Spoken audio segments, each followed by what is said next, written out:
Topic है फ्रांसीसी क्रांति। यानी फ्रांस में जो क्रांति हुई थी वो क्या है, इसके क्या कारण थे, समाज कैसा था और इसके क्या परिणाम हुए। तो आज हम चर्चा करेंगे फ्रांसीसी क्रांति के बारे में। फ्रांसीसी क्रांति विश्व की महान क्रांति थी। यह केवल फ्रांस में ही नहीं अपितु यूरोप के जनजीवन को प्रभावित किया। उस समय 18वीं शताब्दी में वहाँ उद्योग, व्यापार, साहित्य एवं कला में उन्नति होते हुए भी जनसाधारण वर्ग ने वहाँ के राजा के खिलाफ क्रांति कर दी। क्रांति से तात्पर्य है किसी भी व्यवस्था में आमूल-चूल परिवर्तन। क्रांति जब राजनीति के क्षेत्र में होती है तो उसको हम राजनीतिक क्रांति कहते हैं, जब अर्थ के क्षेत्र में होती है तो उसको आर्थिक क्रांति कहते हैं, और जब शिक्षा के क्षेत्र में होती है तो उसे हम शैक्षिक क्रांति कहते हैं। धर्म के क्षेत्र में हुई तो धार्मिक क्रांति कह रहे हैं। और ये क्रांति चूंकि फ्रांस में राजा के खिलाफ हुई थी इसलिए इसमें राजनीतिक क्रांति का महत्वपूर्ण स्थान है। उस समय फ्रांस की क्रांति फ्रांस की क्रांति 1789 ईस्वी में बास्तील की घटना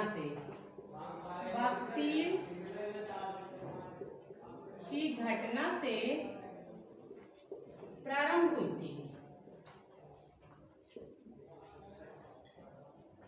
और 18 जून 1815 में वाटरलू की घटना से समाप्त हुई। उस समय फ्रांस का समाज कैसे था, सामाजिक जीवन कैसे था? फ्रांस का समाज,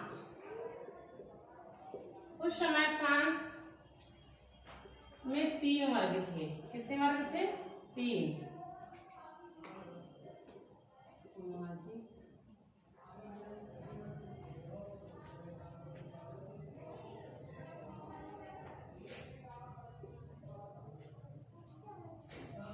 ऐसे लिखने में ज्यादा प्रभाव होता है, बाकी भी हमारे सही से लिख जाती। सामाजिक वर्ग, उस समय फ्रांस के समाज में 3 वर्ग थे। जो पहला वर्ग था वो पादरी वर्ग था, पादरी वर्ग। दूसरा वर्ग था कुलीन वर्ग, कुलीन वर्ग। और तीसरा आपका जनसाधारण या मध्यम वर्ग, मध्यम वर्ग। वहां उस समय जो फ्रांस में राजा बैठा था उसका नाम था 1789 फ्रांस का शासक लुईस 16वां। 1774 में फ्रांस की गद्दी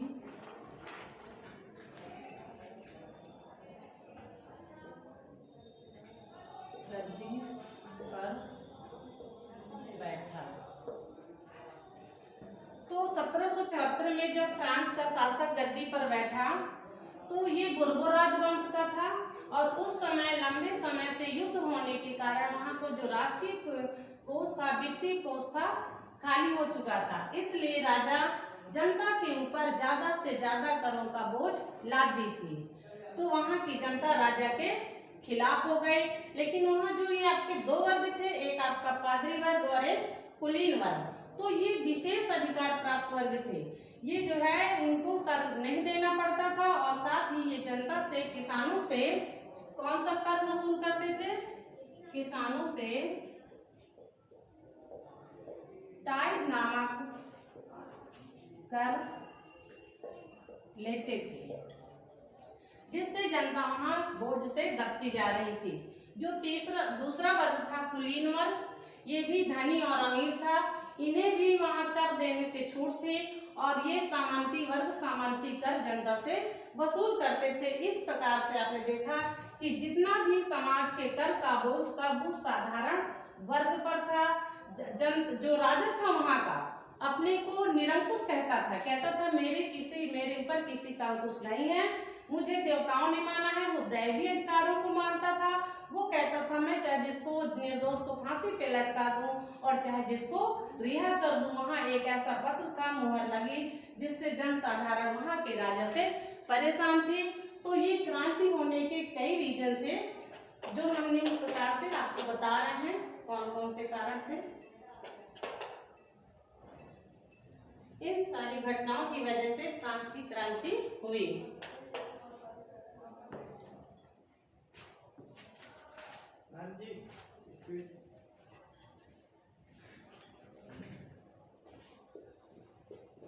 फ्रांस की क्रांति के कारण फर्स्ट देखेंगे कौन कौन से कारण थे।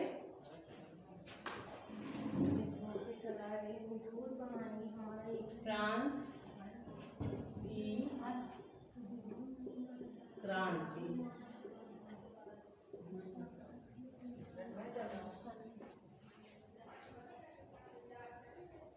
वहाँ का राजा निरंकुश था, जनसाधारण का ध्यान नहीं देता था। तो पहला रीजन था वो था राजनैतिक क्रांति। राजनैतिक क्रांति। दूसरा था सामाजिक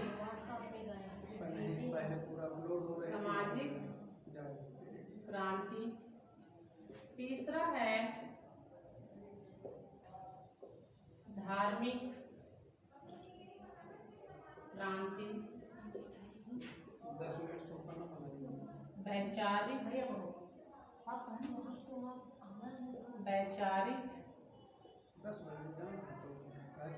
क्रांति।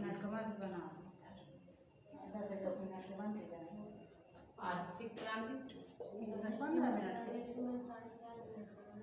आर्थिक क्रांति। तो इस तरह से फ्रांस की क्रांति के 5 कारण राजनैतिक, सामाजिक, धार्मिक, वैचारिक और आर्थिक। राजनैतिक क्रांति में आप इसको भी पॉइंट भी बना सकते हैं, जैसे राजा का निरंकुश होना। राजा अपने को कहता था मैं निरंकुश हूँ, मुझ पर किसी का अंकुश नहीं है।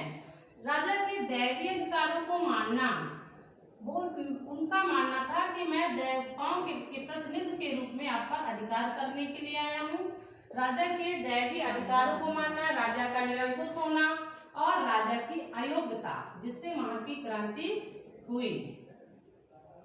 सामाजिक वर्ग में जैसे किसानों की दयनीय दशा, आप इसको भी पॉइंट में बता सकते हैं। जो जनसाधारण था, सबके लिए दे जाइएगा, जनसाधारण की दयनीय दशा, आ जाइए इधर, इस तरह इधर करों का बोझ। धार्मिक कारण में वहाँ की जनता को धर्म की स्वतंत्रता नहीं थी। धर्म की स्वतंत्रता का न होना,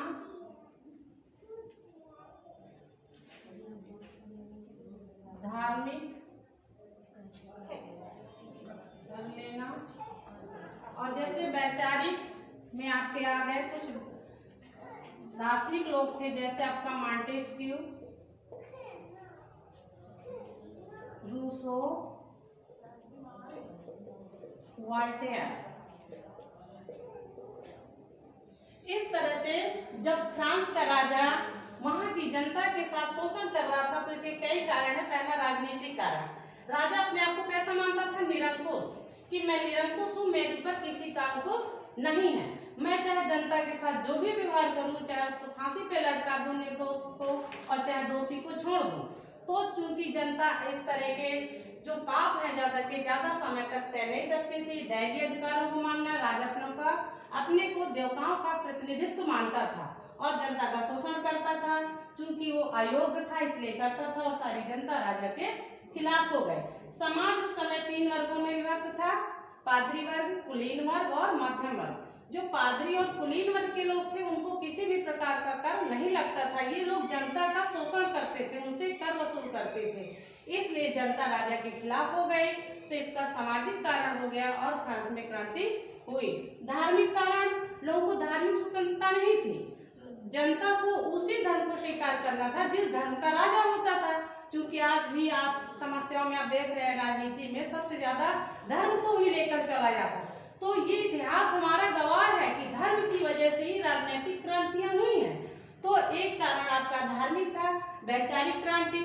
हर इतिहास इस बात का भी गवाह है कि हमेशा समाज में कुछ पढ़े लोग होते हैं। तो उस समय जैसे वाल्टेयर है, रूसो है, मॉन्टेस्क्यू है, इन्होंने घूम घूम करके कहा कि हम स्वतंत्र हैं, स्वतंत्र पैदा हुए, हमारे ऊपर किसी का बंधन नहीं है। फ्रांस में इन्हीं लोगों ने स्वतंत्रता, समानता और विश्व बंधुत्व का नारा दिया। तो ये भी राजा के खिलाफ थे। आर्थिक कारण में ऐसा था कि जो कर लिया जाता था वो निम्न वर्ग के लोगों से लिया जाता था। जो पादरी वर्ग थे वो राजा के विशेष अधिकार के वर्ग थे, जो कुलीन वर्ग के लोग थे वो भी राजा के विशेष अधिकार प्राप्त थे। और जनता, जो जनसाधारण जनता है, वो ज्यादा अब अत्याचार सहन नहीं कर सकती थी और राजा के खिलाफ क्रांति कर दी, इसलिए फ्रांस में क्रांति हुई। ये जी बोर्ड में जो लिखा है इसको आप सभी लोग नोट कर लें।